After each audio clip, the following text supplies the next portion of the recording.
Welcome, everybody. My name is Frauke Kreuter. I'm a professor at the Joint Program in Survey Methodology at the University of Maryland and currently here at the LMU in Munich. I'm also co-director of the Social Data Science Center that we have founded a couple of years ago at the University of Maryland with the intent to create a platform that connects all things analytic, all things people collecting data, analyzing data, and doing that around people. You know, there are plenty of data science efforts in the natural sciences, and think Sloan Sky Survey and things of that nature. And it was our impression that there's a lot going on the University of Maryland campus, and that the various groups can benefit from knowing about each other. And in that context, we created this particular arm of the SoDa Symposium series, where we introduce different groups on campus to what is going on to the community and the like.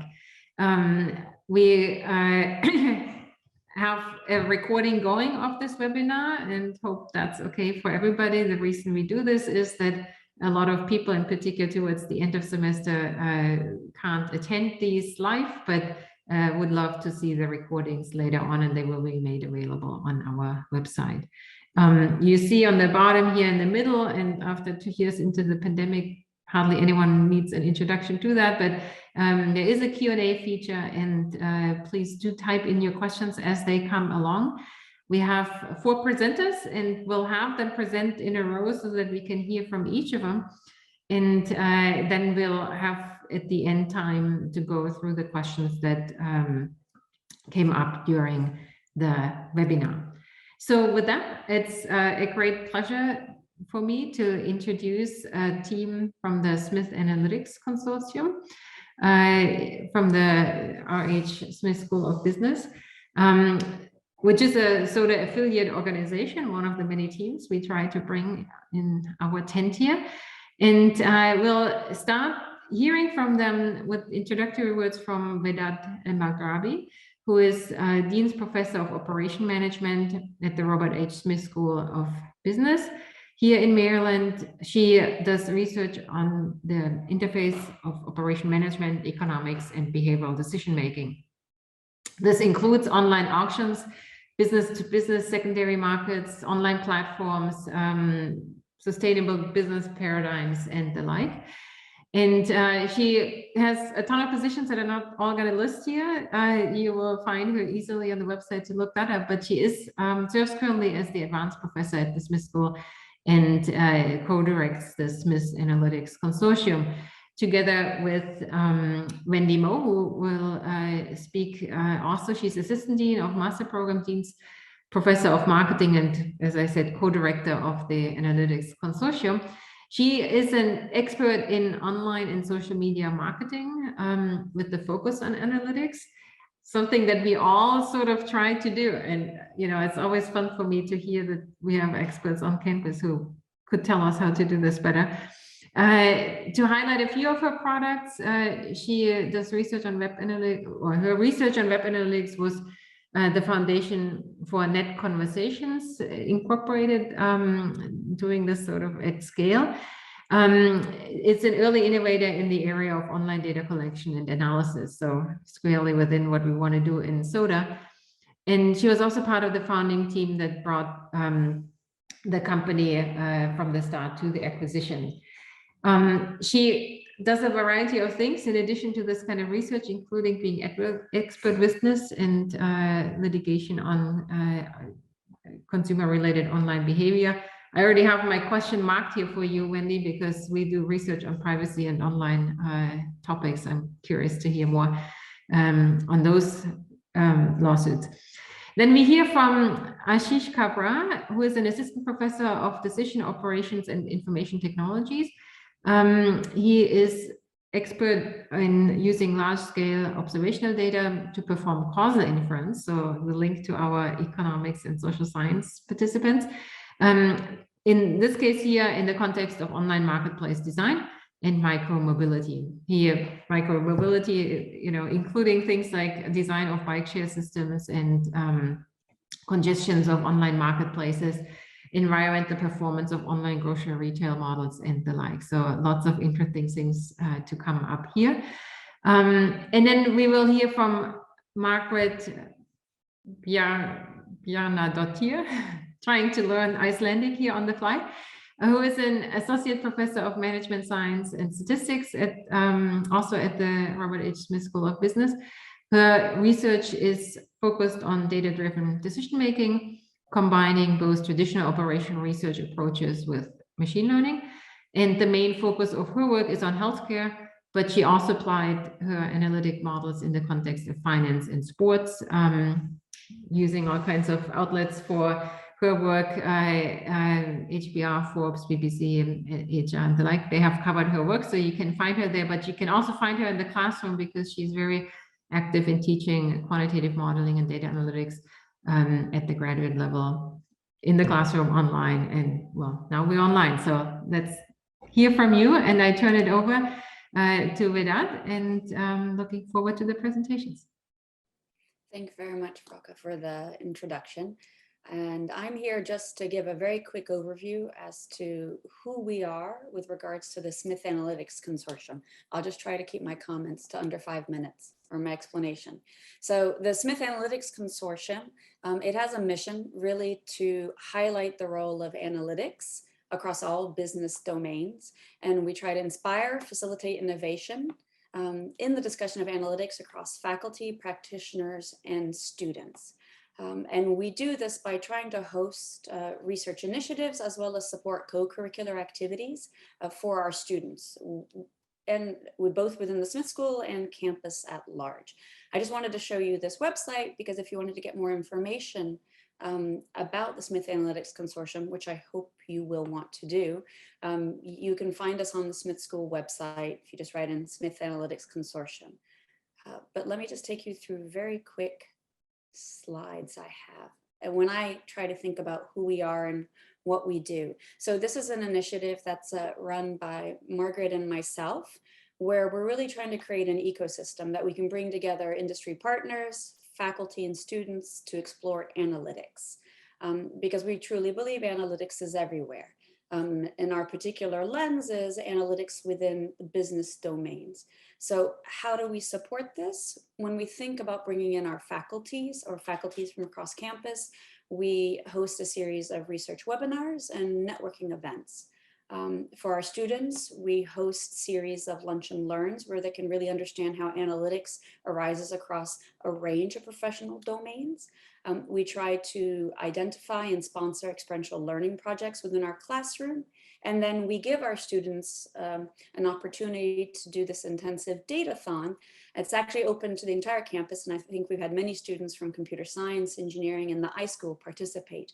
This tends to happen in the spring. All of this is really done with the support of our industry sponsors. We're a membership model. So we have currently Deloitte, KPMG, and Merkle as very strong supporters. We converse with them to really understand what should we be doing, but we are open to engaging with many other partners. So in the past 2 years, we've worked with Girls in Tech to understand women who are trying to actually cross over into more of the analytics sphere. What are different paths for them to do that? And then DataKind DC, a volunteer organization that puts out data challenges and then just gets professionals together to try to work on them. So this is just a brief highlight of some of the things that we've done in the last couple of years at more of a detailed level. I just want to bring to your attention that we're really trying to bring in the students with faculty with a range of practitioners who are dealing with analytics. So we held a Doing Good with Good Analytics networking event right before COVID shut us all down and sent us home. And we brought in speakers from the World Bank, USAID, Catholic Relief Services, and Africare. So we are really trying to engage across multiple fronts, not just whom you might think about in your traditional business context. Also, I'll bring down here with our research webinars, bringing in highly visible scholars in this field to help facilitate discussion amongst faculty and students in terms of what's happening in really interesting areas like Wendy covers in terms of social media. And then this is my final pitch. If you have students This was our pitch for the one that happened in April. We'll be doing a datathon in the spring as well. This is something that really is extremely valuable for students, and we welcome students across programs, across colleges to participate. And if you or any of your students are interested, I really hope you encourage them to visit the Analytics Consortium website to learn more about it. At this point, I'd like to pass it to Wendy to start to talk about in a little more detail, some of the research that's happening in our offices in Van Munching Hall.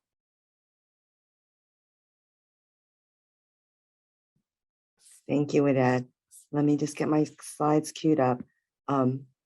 So Ashish and Margaret have some really interesting work. So my goal here is to provide a little bit of an appetizer for them. So I am in the marketing department. Analytics at Smith actually is pretty dominant in both our marketing departments and our DOIT, or Decision Operations Information and Technology Department. I'm here to represent marketing. Ashish, Wedad, and Margaret are all from the DOIT department. And the way that folks in marketing think about analytics is that we deal with data that is generated by consumers or customers in the case of business to business. And so if you think about yourself as a consumer, when you go to the store, when you purchase, when you search online, when you respond to advertising, those activities all generate a data point. And so for marketing analytics folks, this is really the focus of our research. What I'm going to talk about today is just to provide an overview of some of my work, and folks, there are actually several folks in our department that work on social media and content engagement. And so I was just gonna provide an overview of the kind of data that we work with and what some of the findings and approaches that we have are. It's a agglomeration of several papers, so I'm gonna just skim over them quickly to turn it over to Ashish. I'm having struggles with my technology. Okay, so I'm going to first talk about the social media data and some of the research I've done there, and the kinds of data that we typically work with. Initially in the social media data and research stream in the field, we started with looking at product ratings and reviews. Ratings are very easy to deal with since they're quantifiable in number of stars. Over time, the field has moved into looking at reviews, which are more text-based. And that naturally led into text-based user-generated content. So things that we see on Facebook, Twitter, blogs, discussion forums, et cetera. Increasingly, the newer generation of online customer or consumer is sharing less in terms of text and more in terms of image and sound-based user-generated content. So some of that work is really interesting and currently under development, and we're starting to move toward that area. The focus that I've had in some of my research is to think about how consumer behaviors on online and how that impacts our metrics. And so if you think about what marketing research used to be, 20, 30 years ago, it was someone would call you on the phone, stop you in the mall, and ask you survey questions. Very traditional survey methodology that controls for response bias, that controls for sampling bias and whatnot. And now, as we've moved on to this user-generated environment, the data it's large and it's being generated organically by consumers with very little.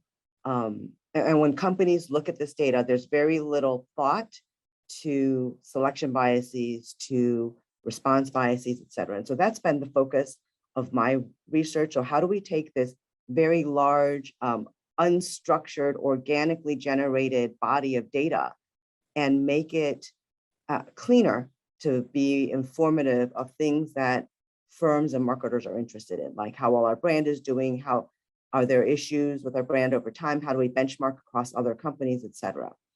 That's some of the social media data that leads into some of the content engagement work.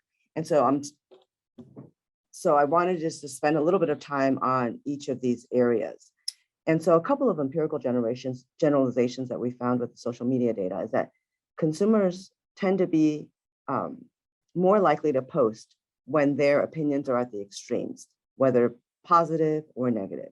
This is a little bit different than what we've seen in offline behaviors. Typically, the traditional research in offline consumers is that people are more likely to share their opinions when they're very, very negative opinions. Online, we also have communities that are very, very positive.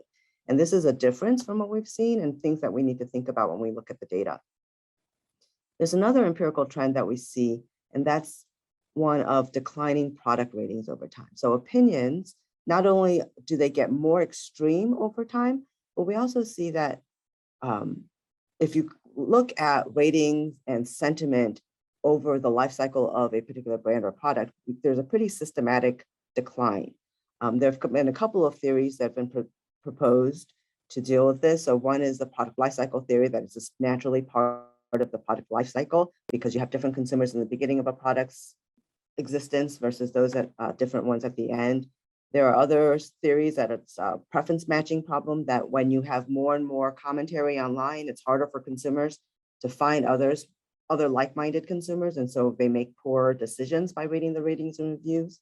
What I'm going to talk about today is the social dynamic theory, is that consumers, they're social animals, and they will respond to the other consumers that are participating in these online environments.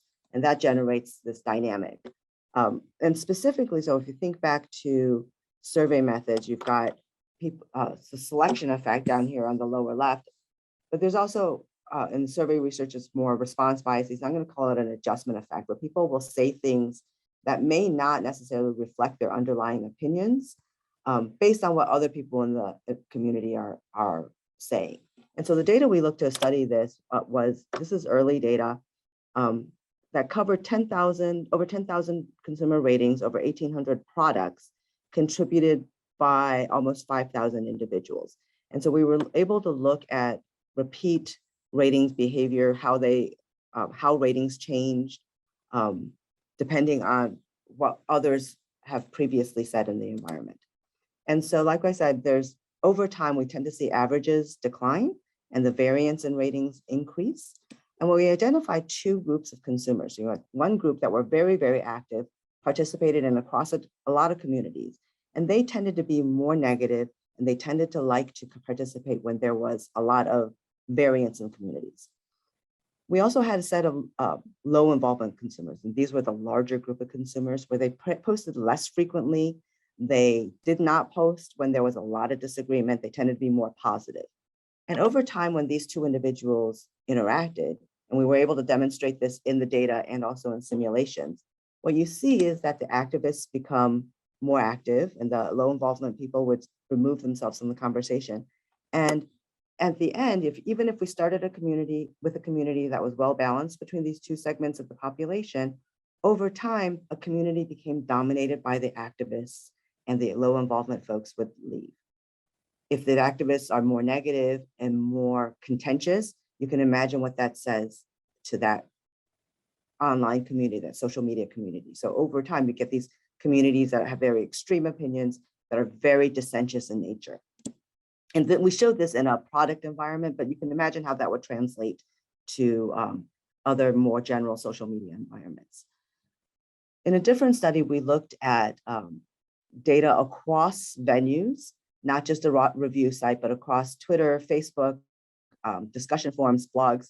And we looked at 7,500 different brand comments and coded, and this was text-based comments, and coded them for sentiment.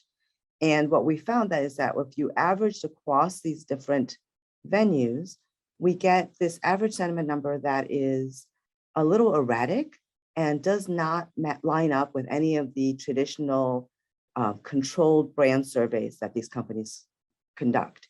The surveys that control for response biases, the surveys that control for selection effects. And so one of the reasons that companies don't tend to use social media listening as much as we would expect them to, given the real-time nature of the data and how prevalent the data is because a lot of what they're seeing in terms of sentiment being expressed does not line up with the very clean surveys that they've been running for the past 50 years. And so one of the things that we identify is that there are a lot of venue specific dynamics. So a Twitter community may veer off in a certain direction. A Facebook community may follow a different set of dynamics. A blog, a discussion forum may have different social dynamics, and they're going all in different directions in ways that don't necessarily reflect the product or the brand, but basically reflect the dynamics in the environment. So when we adjust for those dynamics, we see that an adjusted metric will correlate with the survey by 0.88.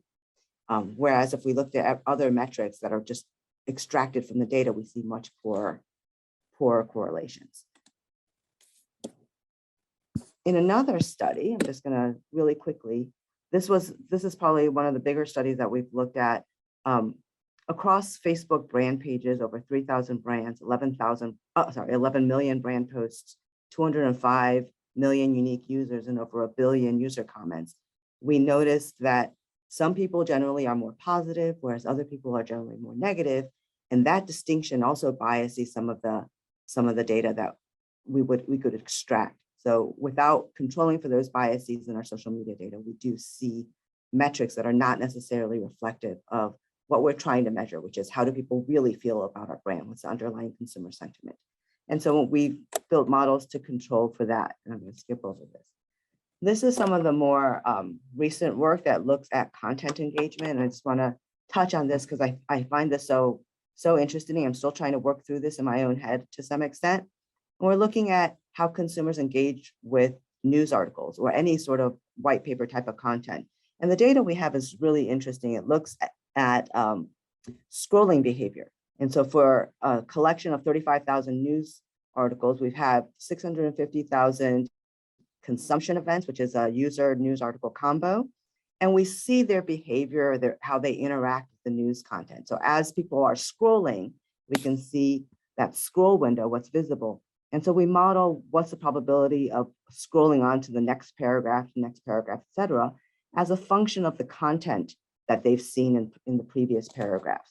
And one interesting conclusion that we're seeing is, after controlling for a bunch of factors, is that content that instills anger and anxiety, so we text coded everything. So anger-inducing text, anxiety-inducing text tends to increase engagement. And there is couple that with the bias toward negativity and extremity. You can imagine, you put these two all together, there's a certain implication for how these social media environments will evolve. And there's some interesting work that's starting in this area to look at the impact of algorithms, how consumers select content, how they begin to fragment and kind of dig deeper into these siloed content. And that's some of the work that's happening here at Smith with the marketing faculty. And I had my 5-minute warning a few minutes ago. I don't know if I took 5 minutes or more, but that's what I have. And so next I will turn it over to Ashish. Thank you, Wendy. So let me just quickly set up my screen. All right, good afternoon, everyone. Thank you for joining me for this presentation. So I am Ashish Kabra. I am assistant professor in the DOIT department at Smith School of Business. And my plan for this presentation is I'll kick off with giving a little bit of an overview of what kind of research do I do, some of different problems that I'm currently working on or have been working on in the past, and then sort of will dive a little bit deeper into this one specific problem about online marketplaces, give you a little bit of overview and what do we find there. So in terms of methods, so I'll just divide this sort of research over into methods and application areas. Some methods, I think quite a bit about causal inferences from looking at observational data, either observational data coming from organizations, companies that I collaborate with, or some public resources. And so in general, to be able to say this X causes a certain Y, there are sort of different sort of methods available. In fact, Peter Schneider from previous presentation was talking about some of these methods in a little bit more detail, so I won't sort of talk a lot about that. But in general, when you want to sort of infer what is going on in the data, there can be all kinds of biases that can creep in, and so you want to correct for that. And the second kind of method that I use as well to complement what I do with data is I use some game theory models to understand some of the dynamics, build some theory around what we should observe in the data, or if you observe something in the data, to try and like go back to the models and make a little bit more sense of what is going on in terms of behaviors and sort of system level outcomes. In terms of application areas, I work in these three areas. So online marketplace is something that I'll sort of talk much more in the rest of the presentation. So a few problems in that domain is, so one thing that I sort of think a lot about is what kind of regulations make sense for gig economy kind of platforms. So if you think about all these sort of regulations that are coming for like Uber or delivery platforms, so I try to think about what are the effects they have, and also what are some of the unintended consequences they have, and what can we do in terms of modifying these regulations to correct for those unintended consequences. I think quite a bit about growth in online marketplaces. So you have this like small marketplace and there's always this chicken and egg dynamic. So how do you sort of get to a good growth strategy? What kind of interventions help? And then this third stream, which I'll talk about today, is basically coming from this idea that you think of all these platforms like Uber or Airbnb, and you have a large supply side and a large demand side. But making sure those two sides exist is generally not enough. As a platform, you also have to carefully play a role of this matchmaker to make sure those sort of individuals on demand and supply side are able to actually find each other in an efficient manner. Think about retail operations in terms of like food waste, what should be your shipping policies, what causes returns, how do some of the policies create more returns for retailers, which they may or may not be aware of, and how can they correct for that. Think about bike share systems. So there are different models out there in terms of like free floating models versus station-based models. So thinking quite a bit about differences between these kind of models. How does the user behavior differ? What does that mean for the system planner? A little bit coming from the data, a little bit coming from sort of theoretical models to understand these systems. So with that, let me just dive into the congestion problem that I mentioned I'll be talking about. So, so here I have some examples of different online platforms that you may have come across. So care.com is a platform where if someone is interested in sort of caregiving, babysitting, they can connect with people who are looking for those services. There are platforms for someone coming assembling an IKEA furniture for you, or someone a freelancer you can hire to do some data entry job for you, or a software development job for you. Bumble is an online dating platform. So one prominent example that I have left out of the examples that I put up here is something like Uber. And the key distinction between, let's say, Uber versus these platforms is if you think about Uber, as a passenger, the only thing I care about which driver do I get matched to is generally, can that driver arrive and pick me up in a reasonable amount of time? The quicker, the better. And the same thing for the driver. They don't care as much about what passengers they pick up as long as they don't have to drive too far. So in this case, the match process is fairly straightforward. And therefore, the platform is the one who's sort of deciding which passenger gets matched to which driver. We as a passenger don't have to decide out of these 5 drivers, who do I want to take ride with? On the other hand, on these platforms, say if you think about online dating, there are many different sort of preferences we are looking for. So I might want someone who lives close by to me, also may have like similar sort of value systems, similar, say, dietary preferences, like whatnot, right? There can be thousands of different attributes I'm looking for. And some of those attributes might be sort of visible from someone's profile. And there are some attributes which you can only find out once you start interacting with those people. So in this case, the match process, as you can see, is just much harder.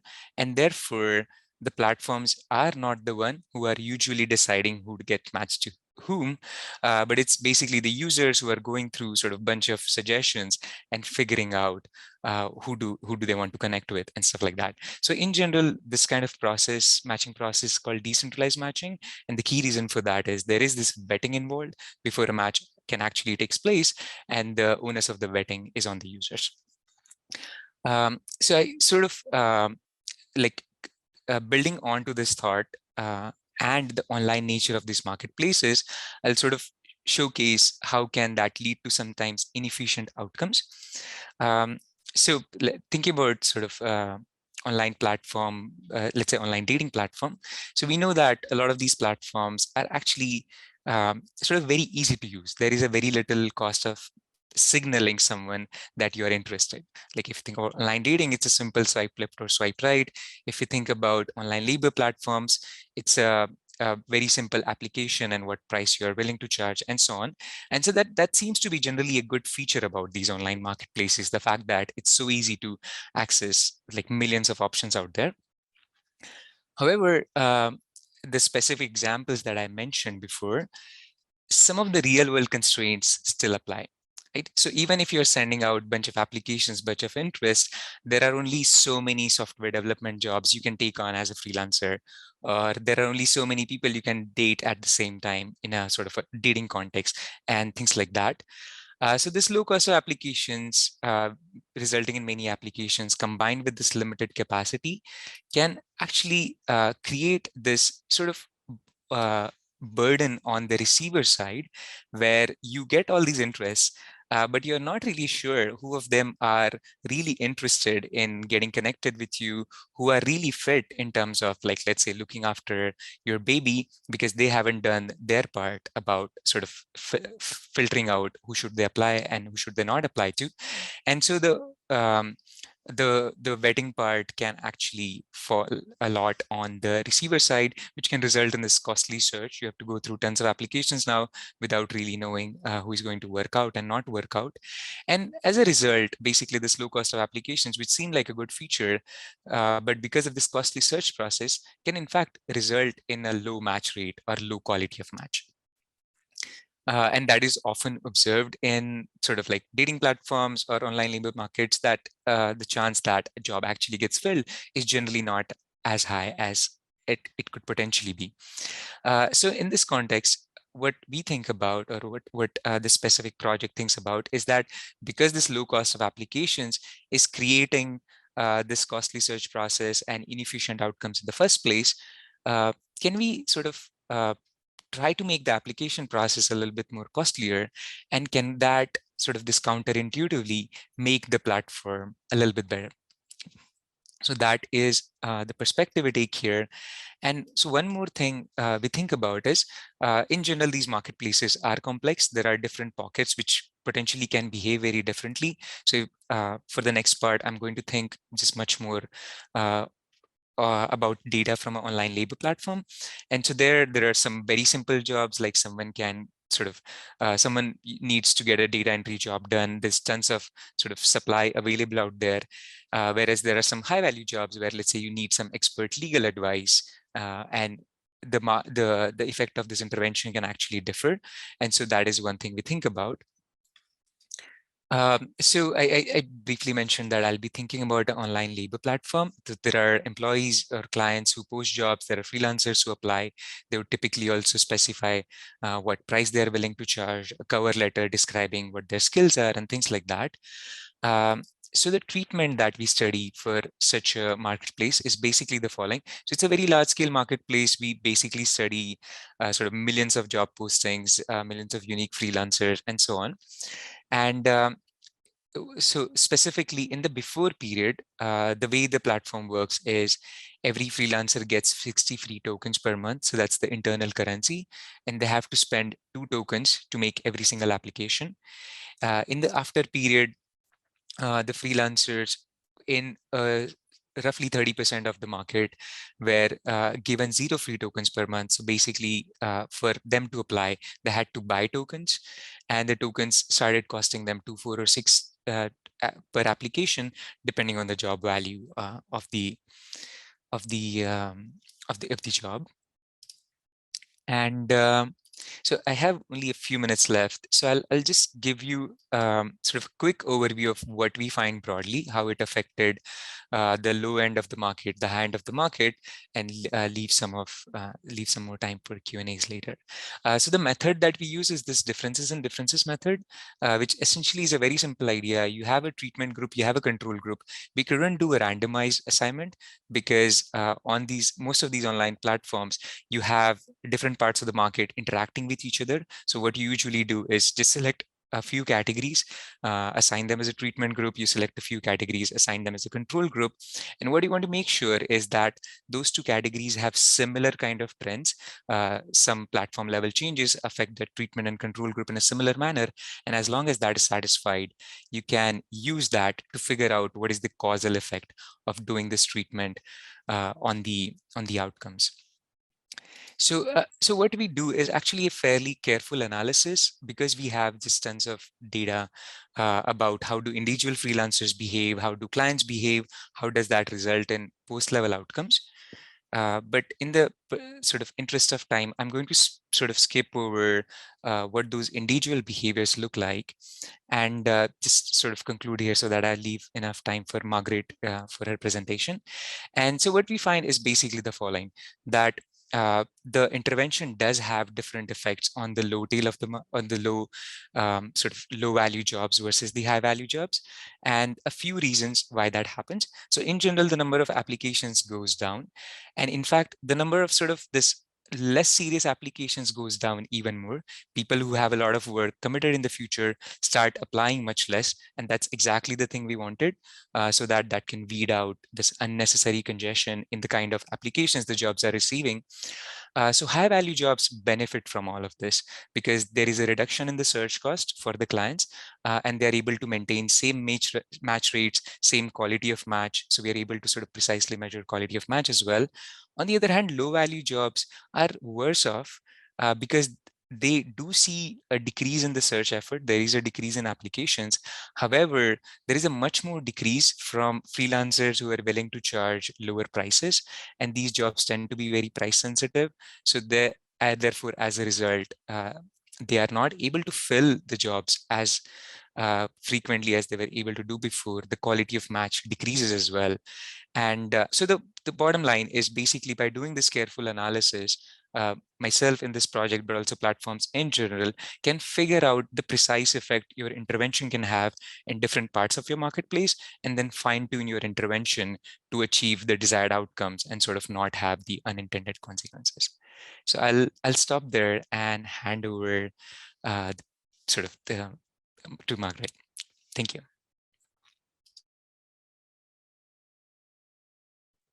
Thank you, Ashish. All right. So as in the introduction, it was mentioned that most of my work is in healthcare, but over the past 5 or 6 years, I've also been thinking a lot about HR and pay equity in particular. So when this opportunity to speak here today came up, I was thinking, okay, what might be, something interesting to talk about. And what I, with the focus of SoDa, what I decided to talk about was first a broad introduction into HR tech, because I think there's a lot of opportunity for scientific approaches to contribute to HR tech, and I will talk about why. And then, depending on how time goes, take a deep dive into pay equity, which I think is an excellent example of how we can take scientific and analytical approaches to improve HR decision-making. So with that introduction, let's just dive into HR tech. So when we think about really the analytical revolution that has happened in organizations over the past couple of decades, we have been changing the way we do operations and accounting and finance, etc. But for the longest time, HR was kind of sitting there in a corner of the organization with some standardized reports and Excel sheets. So that has really been changing very, very fast. And there has really been an explosion in the application of analytics within the HR department. But one thing to note, when we think about, okay, we haven't been taking care of the HR department, let's give them some analytical tools. What is so crucially important is that we can't simply take the analytical approaches that we've been developing for operations and apply them in the HR context. So what is so critically different is that while selecting which ketchup goes on sale is important, it doesn't have a fundamental impact on our employees or people, in contrast to the decisions that we are making in the HR department. So whether that's hiring, promotions, being selected for opportunities within the organization, these are critical decisions that can really change someone's life. So we have to be mindful of, for example, machine learning biases when we make those decisions, and then we transfer analytics into the HR department. So with that, just to give you a broad overview of what's kind of happening in the HR tech space, one of the first applications, so when I say applications and when I think about this, I'm really coming at this as an operation researcher. So when we look at our literature, maybe one of the first applications that we thought about was, okay, employee churn, right? And the first thing we did was maybe, run a regression model to try to understand, okay, how many employees do we expect to lose over the next quarter of the next year? And then we can set our benchmark of how many new employees that we need to hire. What has been changing is that now in the kind of context of big data, we can think about, okay, getting more sophisticated about how we think about employee churn. So one example of a HR company called Worklytics out of the West Coast, what they do is that they mine communication platforms, collaboration platforms, etc., your calendar, and then they create an employee profile to try to understand, okay, who is at risk of leaving and who's not. So think about, someone who is constantly on email every single evening, or some, software developer that's submitting code every weekend. Those might be employees that are at a high risk of burnout and leaving. So with that, maybe with that information, perhaps some proactive action can be taken to try to avoid those employees leaving. So that's one direction that HR tech is going. Another application that started really early on was that we have been for a long time been able to identify kind of whom communicates with whom. So think about your email communication. We can build a network of, who communicates with whom, and maybe we can identify the central person within that network within our organization. So this we have been doing for a long time. What is new is now combining this network analysis with, for example, sentiment analysis. So this is from a conference a couple of years ago, another HR tech startup, and what they did was not only figure out who is connected to whom based on communications, but also look at the sentiment of those communications. And what you might find is that there are a group of employees that are really unhappy, kind of with the idea that, okay, then perhaps we can try to intervene and understand, okay, what's happening in that part of the organization, again, to try to improve how we are doing and avoid, bigger problems such as employees leaving. So that's just two examples of how things are changing. Another process within the HR department that has been seeing kind of flurry of tech applications is the application process. So, there's not one dominant tool, but there's so many AI tools now available to make that process smoother and more efficient, etc. So then that's all good. So then the question is, okay, why should we even worry about this? And the HR tech space is really filled with cautionary tales. Here's just perhaps the most famous example of analytics gone wrong in the HR department. So this was a CV screening tool built by Amazon that was found to be seriously biased against women, to the point that the word women's was penalized on the CV. So something like the chair or the leader of the women's chess club would get downgraded, as were graduates of all women colleges. So, and this made the headlines a couple of years ago, just to point out that, and these were, Amazon, this was internal Amazon engineers building these tools. So high talent, just to kind of demonstrate that, we can all fall into this trap of, building biased AI tools, and then it can have serious consequences. This is another favorite example of mine.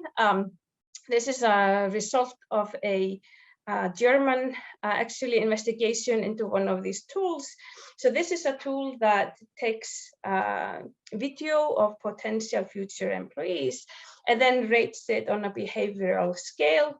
So, and the goal is to make the process more effective, more fair. And I just want to kind of reiterate that this is a startup with real companies as clients. So what they found was that simple props such as putting on glasses can change your score a lot. Put on a scarf and you can change it even more. So they also found that switching out your background can similarly impact your score. So all of that to say is that there's a lot of room for analytics to contribute and build the scientific foundation for HR tech. So hopefully that piqued your interest in just HR tech in particular, because I think there's a lot of opportunities to do good data science. So maybe I can take a couple of minutes to talk about my own application into that field, and that has really been focusing on the gender pay gap and using analytical tools to assist organizations in closing the gender pay gap. So I think anyone who has been following the equal pay conversation knows that there are all of these different definitions floating around when it comes to the pay gap. So there are really two separate pay gaps. So one is the absolute gender pay gaps, where we just take all the men and all the women, we calculate the averages and we compare the two numbers. So this is the 83 cents on the dollar that is often in the popular press. Where my focus has really been on the equal pay gap or the adjusted pay gap.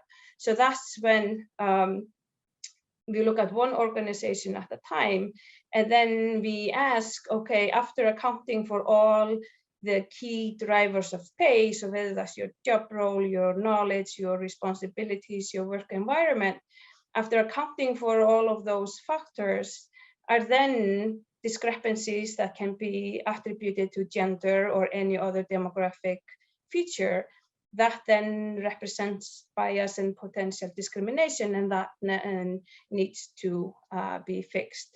So how is this equal pay gap then measured? It's measured by a simple log linear regression model, where we take the wages of our employees and we regress on that all the factors that should drive pay. And the important part here, and I think when we think about the equal pay gap and closing these demographic pay gaps, what is important is that each organization defines their own factors. So if you are a performance-driven software organization, you might be accounting for a very different factors than, let's say, a government agency.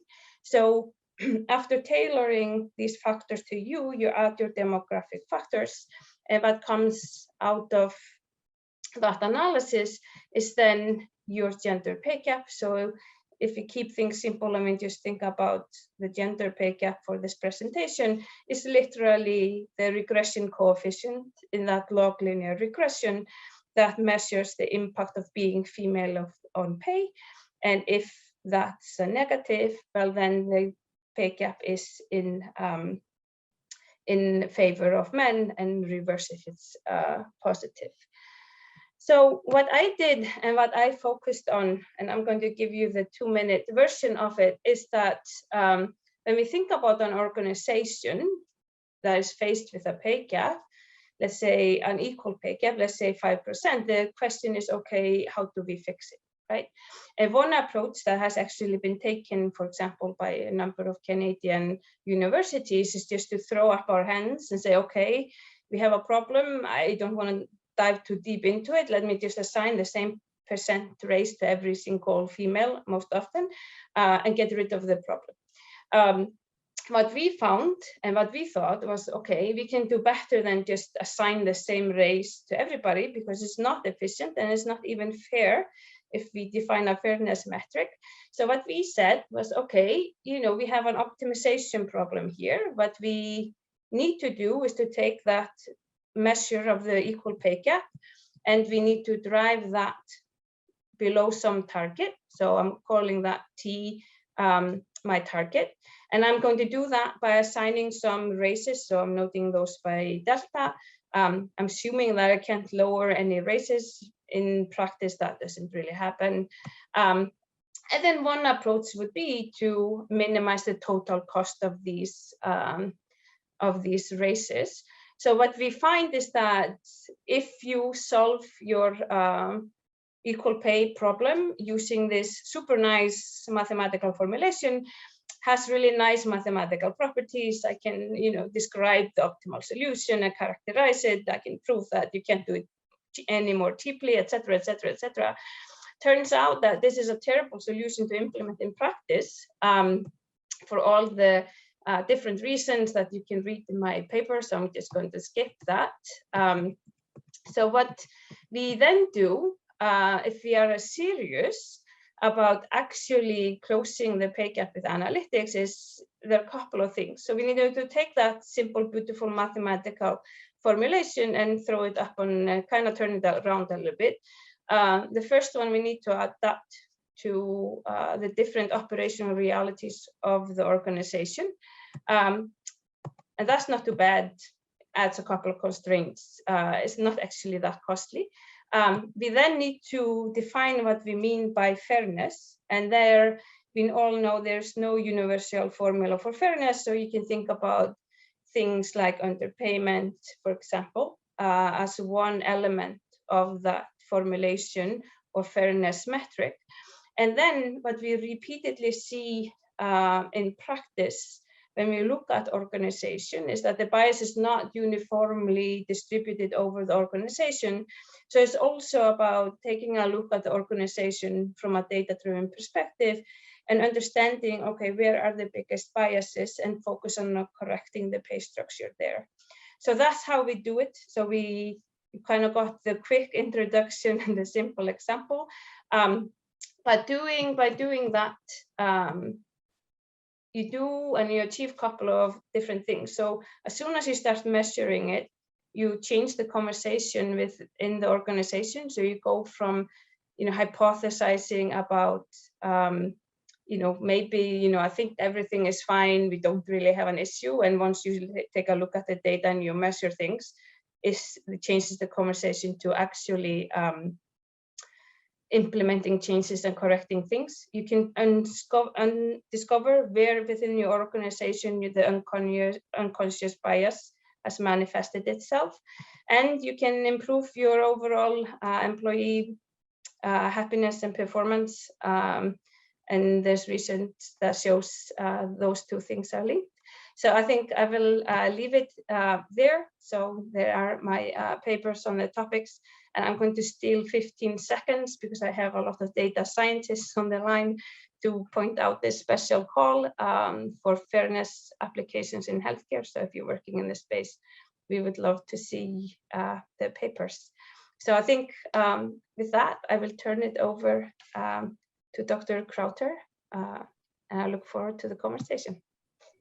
Thanks. Yeah, this is great. One of the true pleasures of doing these symposia is that I get to hear what you're working on, and then I also get to ask you a question about it. And there's always so much surprising overlap to things I think about. So let me jump in with two specific questions, and I roll it up from the back if that's okay. And I want to encourage anyone of the entities to put in questions in the chat while we are talking here.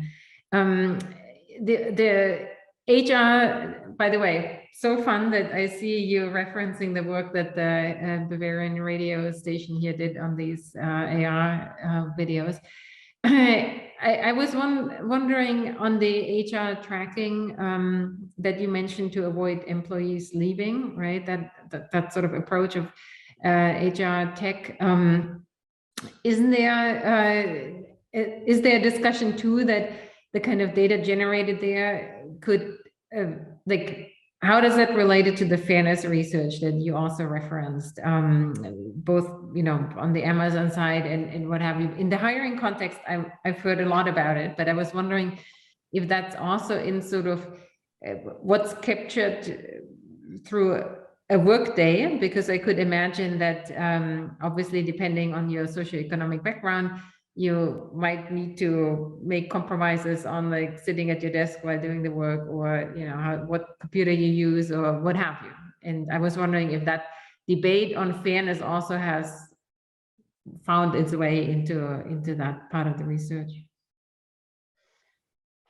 Yeah, I mean, at least I think, yeah, let me answer this in two parts. So one is, I think has been an awakening that, you know, as we build up our organizations, that our past data represents our past employees.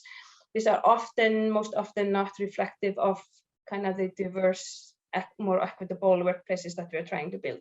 So that has taken place. So the thought of kind of thinking about, okay, what kind of proxies am I using in my model? So typical example, we take, you know, grade point average as a proxy for future potential, but then we know if somebody had to work alongside school, well, that affected their GPA, and therefore you have biased your models against those from perhaps a lower socioeconomic background. So that awakening has happened, and thinking about, okay, how do we then incorporate, you know, these best practices into our analytical processes so that the output is more, you know, better, let's call it better. So then to your question, I think what organizations are now doing is to apply kind of that same understanding into figuring out how are we going to deal with the new post-COVID workplaces, right? So, you know, and kind of being, if that awareness carries over, thinking about, okay, how do we account for, you know, different circumstance into these new HR models that we are building. That's the optimistic view of it. And I'm going to, because I know we are tight for time, so I can take the pessimistic I'll view. take it offline and we'll chat with you about this. Looking at the time, Ashish, I'm going to ask you my labeling question on the labeling platforms also offline, but Wedad and Wendy, maybe you can briefly just sort of round out this. In the chat, someone asked if your slides can be made available, and I think that just a testament to how interesting all this research is, and that people want to, you know, read up on it. We would like to make it available alongside the video. But I also want to hear, Wedad and Wendy, what's the best way to get in touch with you, both if people want to know more about this research or if they want to engage in these activities? I think reach out to Wendy or myself if it's, you know, interest in engaging in any of kind of our student facing or practitioner facing activities. And then with regards to research, probably just reaching out to the individual faculty as well would be ideal. But that sounds great. And we do look forward to sort of having your events on our radar too.